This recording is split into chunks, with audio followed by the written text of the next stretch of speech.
This is Optimal Health Daily, episode 58. The All or Nothing Approach Has Failed Miserably, by Nia Shanks of niashanks.com.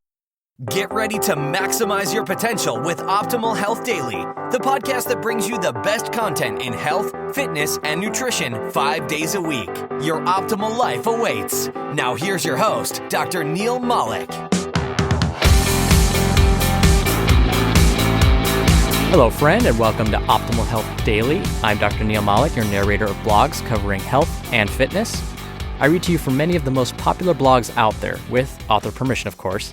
And if there are any blogs you'd love to hear on the show, you can suggest them on our site, oldpodcast.com. Definitely let us know, and we'll reach out to the authors ourselves to see if we can get permission. And if you didn't know already, there are two other podcasts where we read you blogs, Optimal Living Daily and Optimal Finance Daily.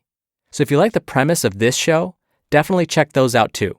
You can subscribe to both in the same place you're hearing this show. Just search for Optimal Living Daily and you'll see them. Now this week, I'm really nerding it out. I've got a new superhero shirt on. I've got my Man of Steel shirt I'm sporting today.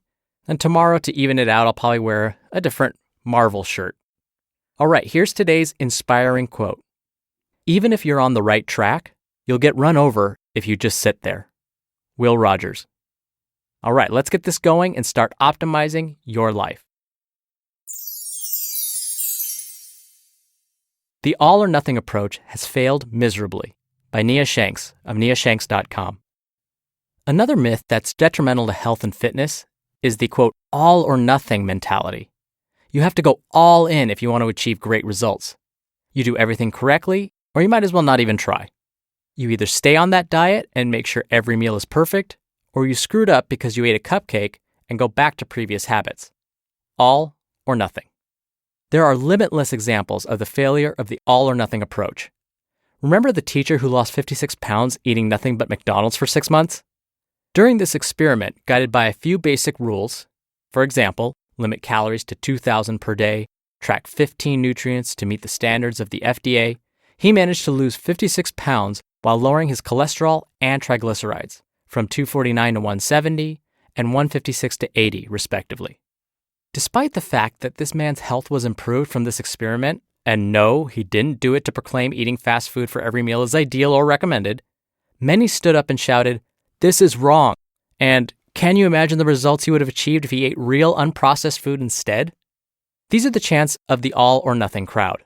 They wanted this man to do things, quote, the right way, and eat nothing but lean meats and veggies for every meal.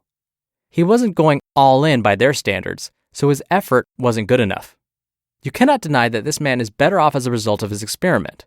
He developed a fitness regimen during the experiment and maintained it after. He progressed from simply walking to engaging in more vigorous physical activity, and even adopted better eating habits like including more vegetables in his diet.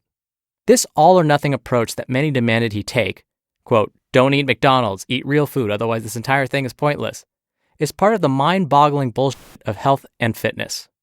Want more examples? I've got plenty. I'll bet you can attest to the failure of the all or nothing approach. When was the last time you tried a diet or even a detox or cleanse? Did you start that new diet thinking, I'm going to do it this time and follow this thing perfectly?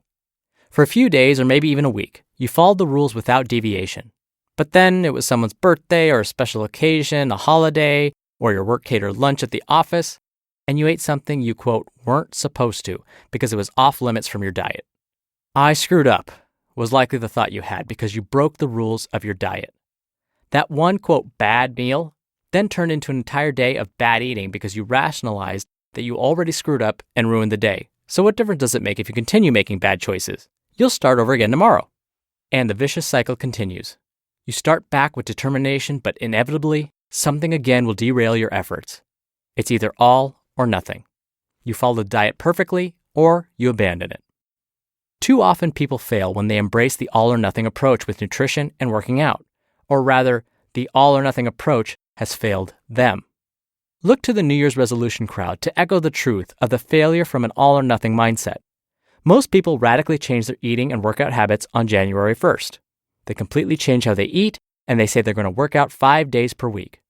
From couch potato to, quote, I'm going to look like her in the shortest time possible is the goal, and the all or nothing approach is the golden ticket. You know what happens. Toward the end of January and into February, the crowd has progressively dwindled. They were all in the beginning, but because they likely screwed up a few times, they were back to nothing. It was too difficult. It was unrealistic. They gave up. Again. Apparently, they could not go all in. For most people, the all or nothing approach doesn't work. If while listening to this information, you nodded in agreement because that reality is all too familiar, then avoid the all or nothing mentality and adopt an approach that, will actually work so you can achieve and maintain great results. Why is the all or nothing approach failing so miserably? Because life happens. You get sick and have to miss a week of workouts. An unforeseen event happens, like a family member gets sick. Work priority demands more time. Your kid has a tournament out of town, etc. You just want to eat a cookie and not feel bad about it. Or your work schedule changes and you're left with less time to work out during your lunch break. Or you get injured. You must have flexibility with your health and fitness regimen, so when those events happen, you can adapt. That's something the all or nothing approach doesn't allow.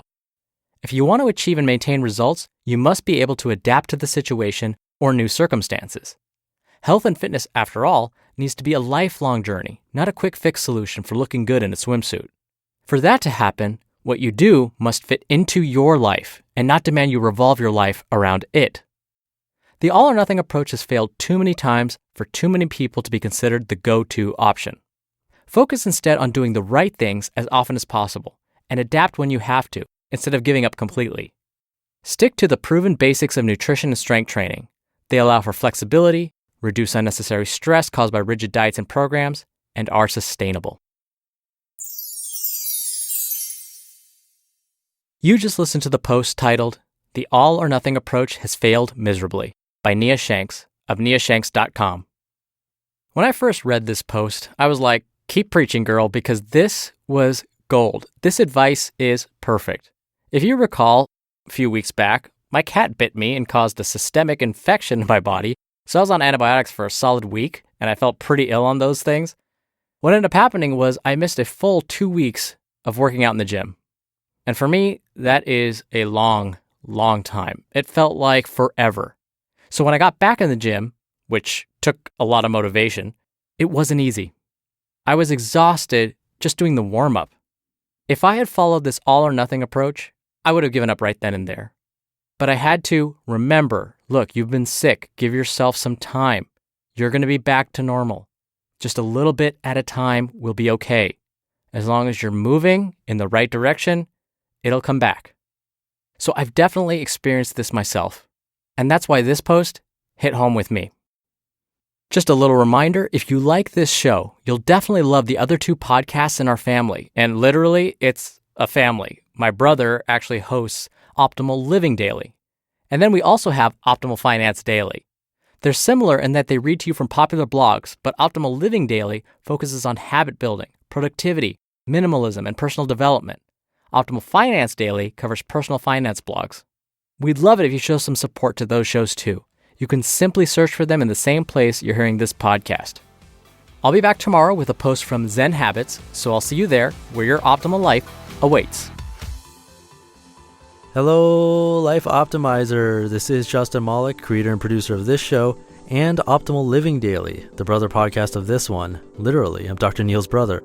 If you like the format of this show, you'll love Optimal Living Daily too, where I also read to you from blogs, but cover other topics like personal development, finance, and minimalism from bloggers like Derek Sivers, The Minimalists, Zen Habits, and many more.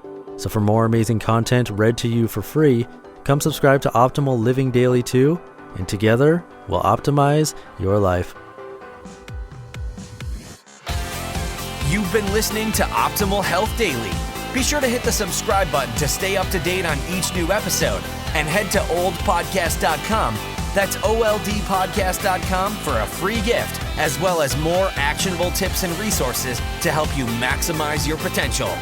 Thanks for joining us, and remember, your optimal life awaits.